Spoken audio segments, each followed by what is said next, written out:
रवि लामिछाने जेलमा छन्, तर जेलमा बसेर पनि सम्पूर्ण राजनीतिक क्षेत्र र नेपाली जनता र नेपालमा के भइरहेछ भन्ने कुरा प्रष्ट स्पष्ट भित्र जेलबाट नियालिराखेका छन्।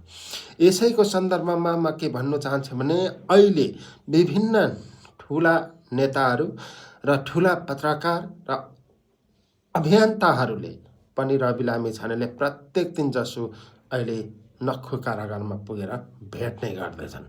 या त 2082 सालभन्दा यता चुनाव हुन्छ नि, जस फागुन होइन, फागुनको 21 गते भनेको छ के भित्रबाटै रवि लामिछानेले हाइजेक गर्नु आँटे त?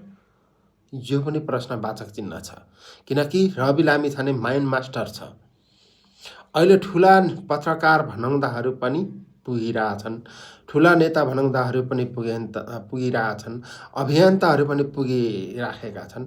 भनाइको अर्थ के हो? एउटा जेलमा भएको व्यक्तिलाई विभिन्न ठुला पदमा रहेर ठुला मान्छेहरूले भेट्नुको एउटा मात्र रिजन हुन्छ, रवि लामिछानेले के जेलभित्र बसेर चाहिँ